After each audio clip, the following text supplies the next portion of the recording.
एक बार फिर आपको खुश आमदीद कहते हैं न्यू टेलीविजन की खुसूसी बजट ट्रांसमिशन। और जिस तरीके से वजीर खजाना हमारे पास हफीज शेख साहब, जो इस बजट को कोरोना बजट का भी नाम दिया जा रहा है कि कोरोना बजट है, बेसिकली देखना ये कि इस चैलेंज से जो हम बार बार बात कर रहे हैं कि ताजिर, दीगर जो शोबा है जिंदगी है, वो तमाम अफराद किस तरीके से इस बजट को लेते हैं और क्या इस वक्त जो हमारे पास जो फैक्टर्स हैं, जो पॉइंट्स हैं, क्या उन तमाम चीजों को एनालाइज करने के बाद हुकूमत इसको किस संजीदगी के साथ और कितनी प्रैक्टिकल अप्रोच के साथ लेकर आती है, आपसे कुछ देर बाद पता चल जाएगा कि किस तरीके से इस तमाम चैलेंज को निपटा जाने की जो है वो तैयारियां की जा रही हैं। फवाद हमारे साथ मौजूद है, फवाद अहमद, जो कि हमारे पास है एंकर पर्सन हमारे हैं न्यू टेलीविजन के कराची से, वो हमारे साथ मौजूद है। इसी के साथ साथ अतीक मीर साहब, जो कि कराची ताजिर इत्तेहाद के रहनुमा भी हैं, उन्होंने हमें ज्वाइन किया। अस्सलाम वालेकुम अतीक मीर साहब।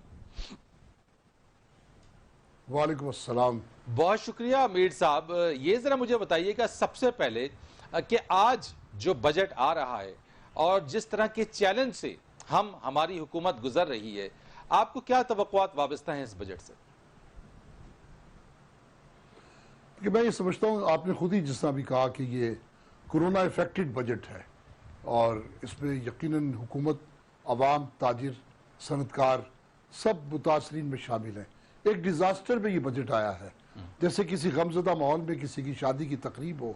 तो मैं समझता हूँ कि माजी में जितने भी बजट आए हैं, ये किसी भी हुकूमत के लिए इससे ज़्यादा सख्त आजमाइश, इससे ज़्यादा सख्त इम्तिहान कभी भी नहीं था। जंगों की हालत में भी, जब जंगें होती हैं तो उसमें भी एक सूरत हाल काबू की होती है, लेकिन ये अजाब की हालत है।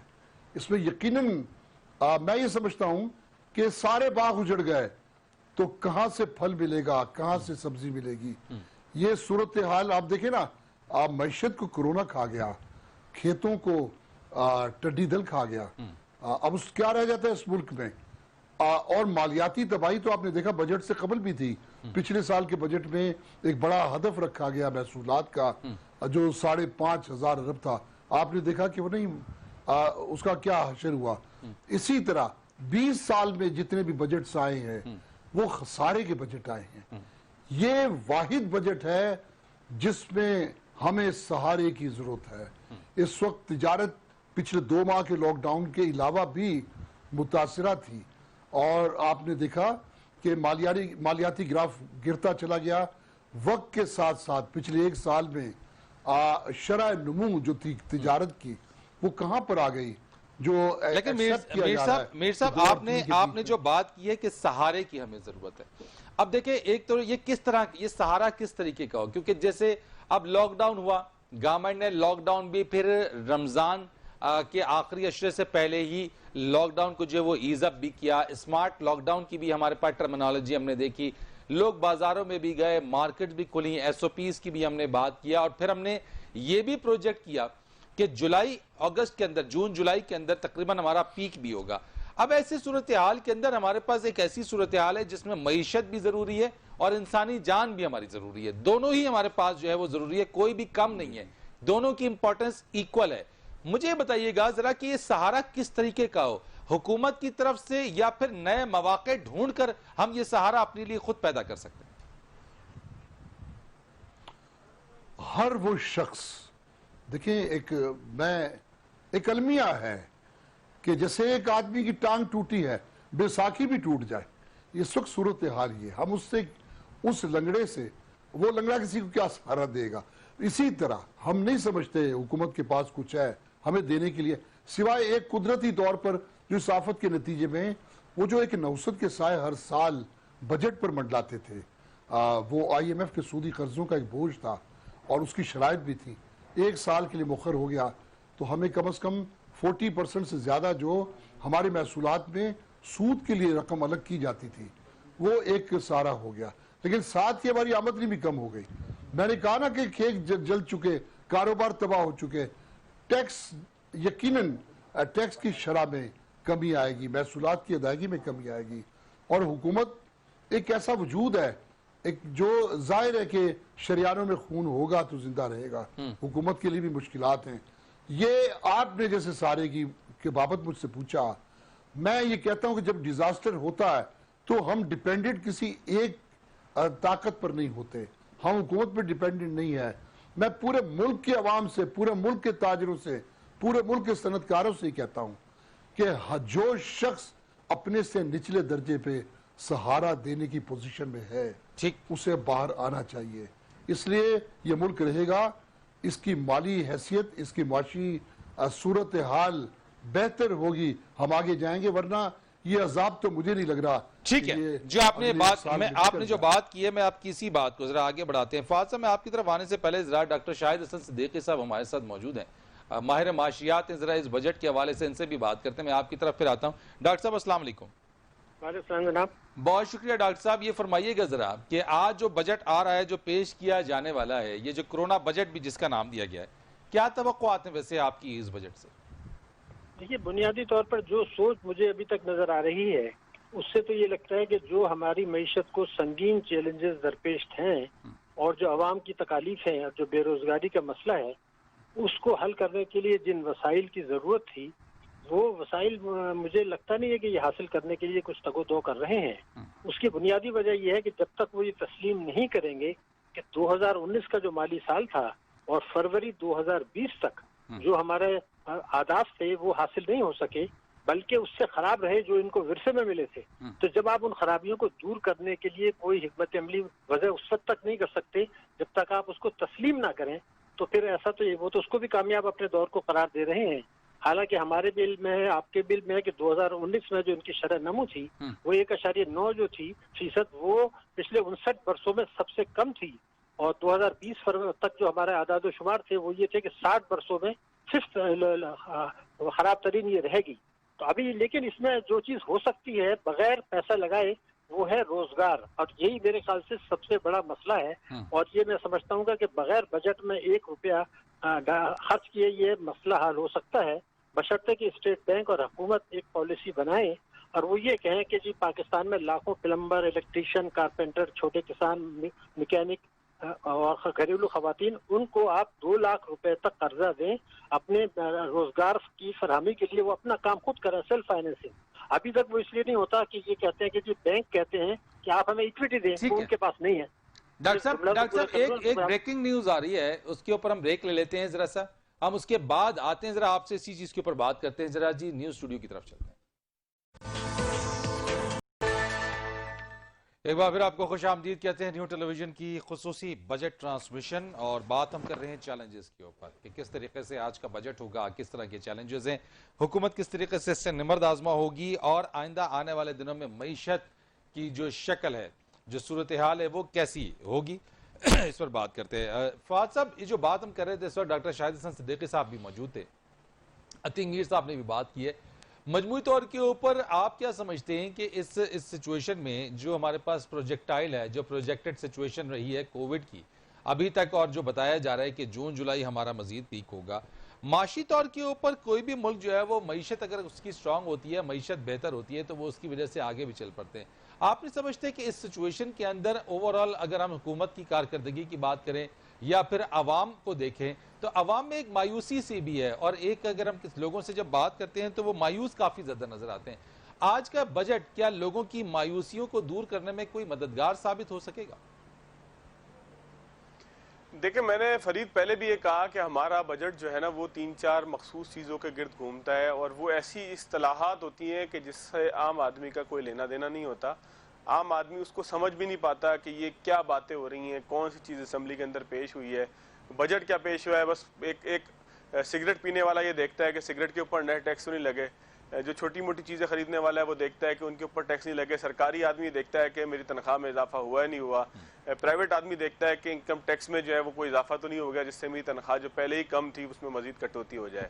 इसके अलावा हमारे लोगों को ना बजट समझ में आता है। अगर आप एक आम आदमी से बात करें, एक छोटे दुकानदार से बात करें, एक रेडी वाले से बात करें, एक मजदूर से बात करें, जो हमारी मजमूई कौम का जो है वो बड़ा हिस्सा है, जब आप उनसे बात करें तो उनको कुछ समझ में नहीं आता कि हम किस तरह की बातें कर रहे हैं। अच्छा, इससे पहले भी हमारी मईशत कोई ऐसी खूबसूरत सूरत हाल के अंदर नहीं थी, हम कोई बहुत तरक्की नहीं कर रहे थे कि हम सारी बात डाल दें कि कोरोना आ गया, कोरोना ने हमें तबाह बर्बाद कर दिया, और आज हमारी सूरत हाल ये है कि हम जो है वो हमारे पास हमारे लोगों के पास खाने को पैसे नहीं है।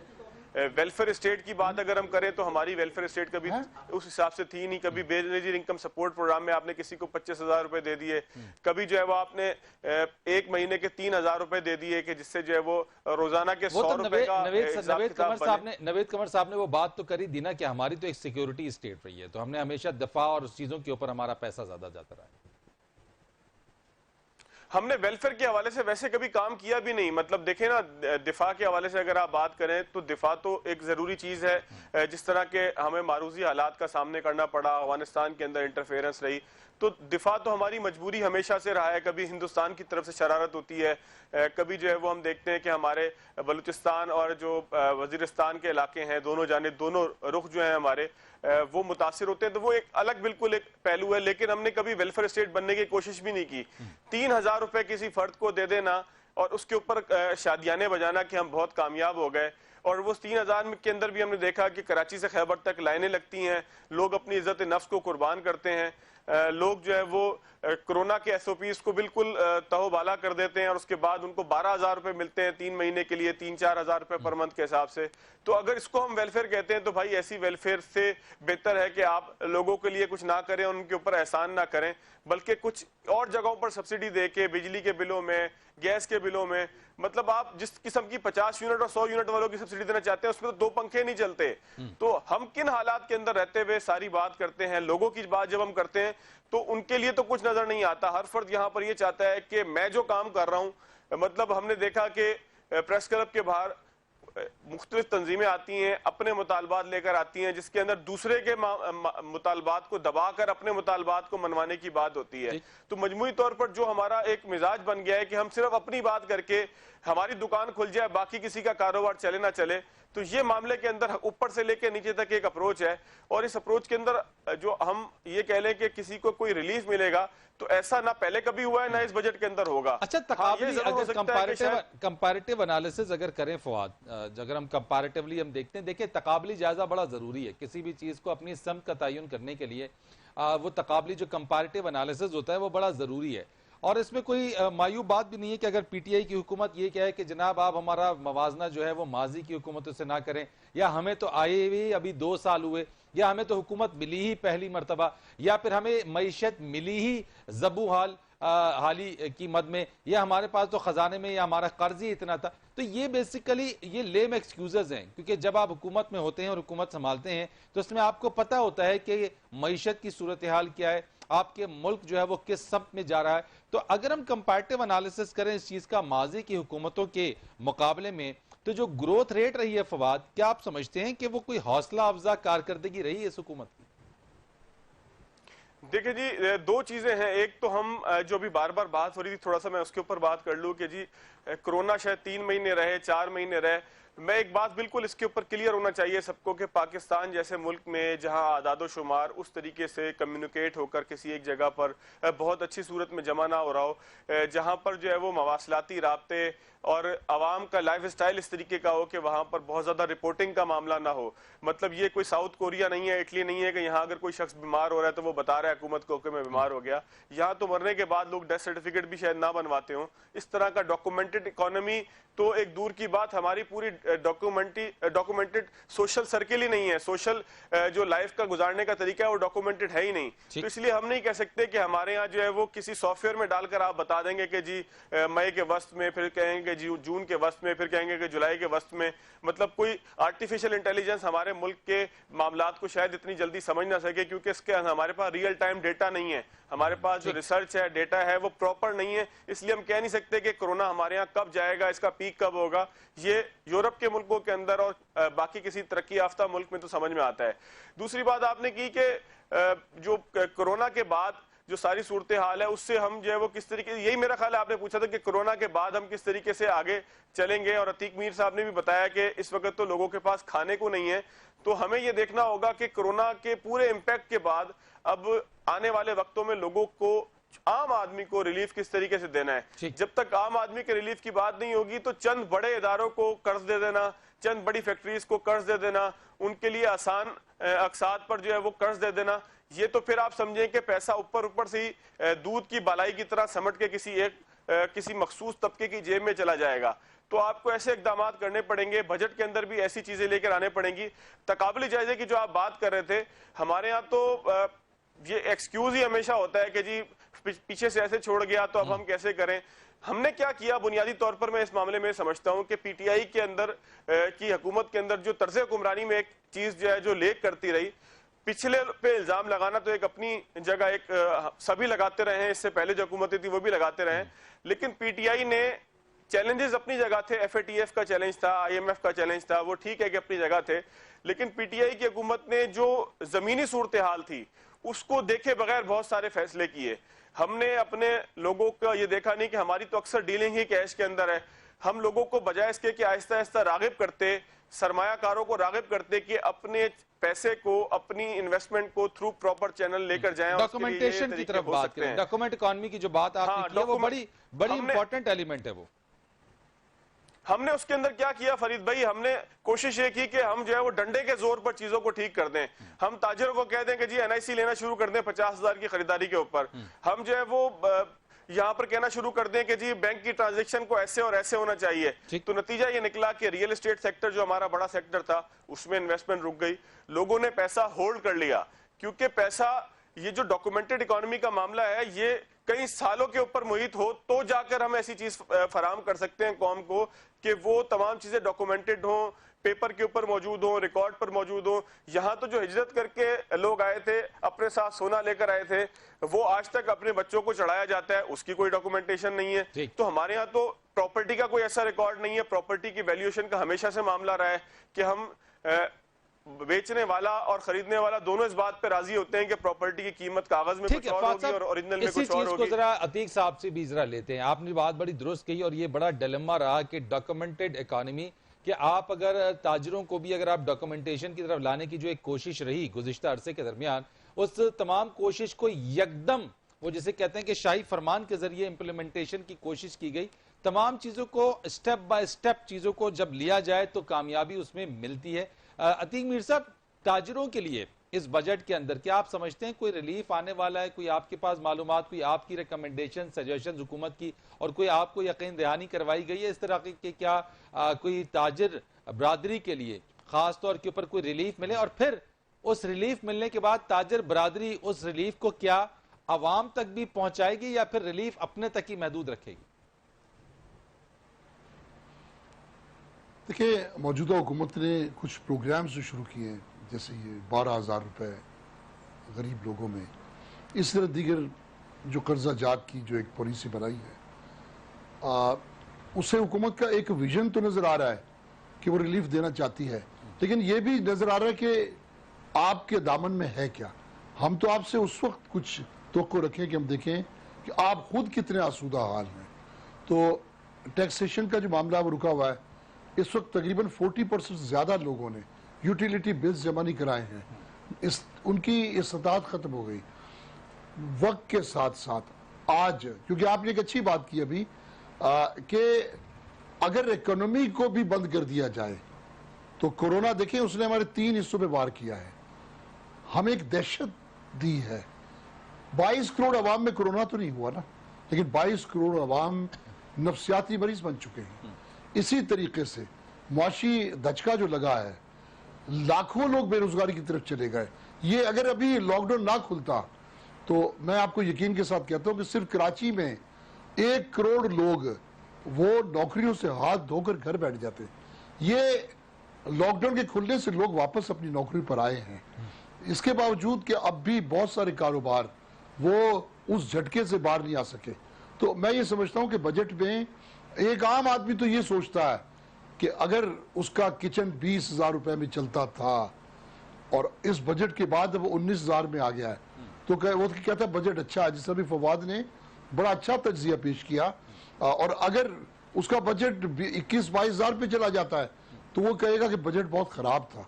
आम आदमी को तो बजट की समझ सिर्फ इतने से फर्क से आती है, वो अपने घर के हालात देखता है। दूसरा मैं देखता हूं हुकूमत कुछ ना दे हमें, ये जो हम पर मुख्तलिफ बार हैं, ये बोझ है, इसको हल्का करे। ये यूटिलिटी बिल्स का जो एक बोझ है, ये अच्छे हालात में भी खलता है। जो हमारे मुल्क में जो इसके रेट्स हैं, जो इसके टैरिफ मुकर्रर हो गए हैं, के इलेक्ट्रिक है वो एक भयभीतनाक इदारा बन गया है। देखिए अगर तवानाई ये फ्यूल एडजस्टमेंट चार्जेस के नाम पे कितनी बड़ी करप्शन हुई और हो रही है। क्या अब जब फ्यूल सस्ता होता है तो फिर बिजली किस चीज से बनती है, फिर फ्यूल एडजस्टमेंट चार्जेस का जवाब क्या है? कोई रियायत का भी तो हुकूमत तो कहती है कि अवाम भी फ्यूल जब सस्ता होता है तो अवाम भी, ताजिर भी रियायत दें अवाम को, बिल्कुल बजा फरमाते हैं। लेकिन जो हुकूमत के जेर असर इदारे हैं उन्हें रियायत देते हुए क्यों मौत आती है, क्यों वो अपनी कीमतें बढ़ाते हैं? अब फिर देखें बिजली के इदारों ने, तवानाई के इदारों ने दोबारा से समरी भेज दी है, दोबारा से पिटीशन डाल दी है। तो ये इस किस्म की हमें तहफुजात हुकूमत से चाहिए। तो मीर साहब ये आपने हमें ये इस तरह की बातें या चीजें गवर्नमेंट से कोई इंटरेक्शन या इस बजट के अंदर आपको कोई रिलीफ मिलने की तवक्कुआत हैं? अभी कोई ऐसी आपके पास कोई इंदिया, कोई ऐसी चीज जो आज बजट में जिसमें ताजिरों को कुछ ना कुछ थोड़ा बहुत ही मिल जाए? क्योंकि अभी तो देखिए जो रिलीफ की बात भी है, अगर इसमें से अगर हमें थोड़ा सा भी रिलीफ मिल जाए तो ऐसी सिचुएशन में वो भी बहुत है। ऐसी कोई चीजें हैं, तवक्कुआत हैं कुछ आपको, कोई ऐसा इंदिया आपको दिया गया है कि ताजिरों के लिए कोई आसानी हो जाए? देखिए इंदिया तो मीडिया ही है, बराह रास्त बजट तो कभी भी डिस्कस नहीं होता है कि हमसे को पूछे। क्योंकि देखें जो अथेंटिक इदारे हैं वो मुल्क के चैम्बर्स हैं, फेडरेशन है, आप भी जानते हैं कि उनकी भी तजावीज़ को रद्दी की टोकरी में फेंक दिया जाता है। कोई नहीं पूछता कि हमें क्या करना है। इससे कबल IMF से पूछा जाता था, देखिए अब किससे पूछा जाता है। तो बात यह है कि बजट हम इस लिहाज से तो समझते हैं, अगर हुकूमत इदराक रखती है, हुकूमत आंखें रखती है, हुकूमत अक्ल शऊर रखती है, तो फिर उसे कारोबार को चलाना होगा। कारोबार चलेगा तो जो भी अहदाफ होंगे वो पूरे हो ना हो, कुछ ना कुछ तो मिलेगा। अगर कारोबार नहीं चलता तो देखिए जब दरख्त सूख रहा है, आबियारी भी ना हो, तो उससे फल की तवक्को नहीं की जा सकती। इस वक्त 80% कारोबार जमीन से आने लगे हैं, इन्हें चलाना होगा। किस तरह चलाना होगा ये हुकूमत समझती है, हुकूमती इदारे समझते हैं। आप समझते हैं मीर साहब कि दोबारा से कुछ अफवाहें हैं जो गर्दिश भी कर रही है, गो के अफवाह ही है, लेकिन अफवाह बहुत सारी अफवाहें जिनमें एक ये भी है कि दोबारा लॉकडाउन की तरफ शायद जाया जा सकता है अगर ये कोरोना हमारे हाथ से निकल गया या बेकाबू हो गया। आप समझते हैं कि अगर ये दोबारा से लॉकडाउन होता है और लॉकडाउन अगर हुकूमत करती है तो क्या ताजिर बरादरी या फिर हमारा जो कारोबार है वो मुतहम्मिल हो सकेगा किसी और लॉकडाउन का, एक और लॉकडाउन? देखिए जो इस वक्त जो शरह कोरोना की बढ़ रही है, अमवात बढ़ी है, नए केसेस आ रहे हैं, मैं ये समझता हूं कि इस तरह अगर सूरत हाल मजीद खराब होती है तो ये लॉकडाउन का अरसा बढ़ सकता है। जिस तरह अभी फवाद ने कहा कि ये 4 महीने 5 महीने तक जा सकता है, तो हो सकता है अगर खराबी रहती है तो 1 साल भी चला जाए। तो अगर ये 2 महीने में जब मैशत का ये हाल कर सकता है तो फिर उसके बाद अगर ये आगे जाए तो फिर क्या सूरत होगी। अगर देखिए कोरोना के बारे में हर एक इस बात पे मुत्तफिक है, मुल्क के जितने भी तिब्बी माहिरीन हैं वो समझते 15 दिन में जिस तरह मरीज ठीक होता है, 15 दिन का एक मुकम्मल लॉकडाउन कोरोना की रोकथाम का बायस बन सकता है। ये अभी 2 माह का जो लॉकडाउन था, दुकानें बंद थी, लोग सड़कों पे थे, तो दुकानों से तो कोरोना ही नहीं फैलना था। अब अगर लॉकडाउन हो तो कर्फ्यू हो, 15 दिन और कम से कम कुछ वक्त दिया जाए। बहुत शुक्रिया आपका। तो ये एक सूरत बनती है। बहुत शुक्रिया अतीक मीर साहब, आपने कहा कि अब अगर लॉकडाउन हो तो मुकम्मल 15 दिन का कर्फ्यू लगा दे, जिससे वंस फॉर ऑल वाली बात है कि हमेशा के लिए आप चीजों को जो है वो कंट्रोल करने बजाय इस चीज के वक्तन फवक्तन या थोड़े थोड़े अरसे के अंदर चीजें हो। लेकिन बहरहाल हुकूमत की स्ट्रैटेजी ये देख रही तमाम चीजों को, वफाकी बजट भी है वो भी पेश किया जा रहा है आज, और बहुत सारी उम्मीद तवक्कुआत भी वाबस्ता होंगी यकीनन हर किसी की इस बजट से, और साथ ही साथ साथ जो चैलेंजेस हैं उससे निपटने की हिकमत अमली और कारकर्दगी की हुकूमत की, वो बड़ा अहम सवाल है और बहुत अहम पॉइंट है जिसको देखना होगा कि ये जो चैलेंजेस हैं इससे गवर्नमेंट आने वाले दिनों में खासतौर पे इकॉनमी के सेक्टर के ऊपर कैसे निपटेगी। ये खुसूसी ट्रांसमिशन थी हमारी इस्लामाबाद स्टूडियो से। फरीद रईस को इजाजत दीजिए। न्यू टेलीविजन के ऊपर बजट के हवाले से आपको वक्तन फवक्तन अपडेट्स मिलती रहेंगी। हमें देखते रहें, क्योंकि बजट पेश किया जाएगा तो तमाम डेट्स न्यू टेलीविजन पर आपके सामने रहेंगी। फरीद रेस को इजाजत दीजिए। अल्लाह।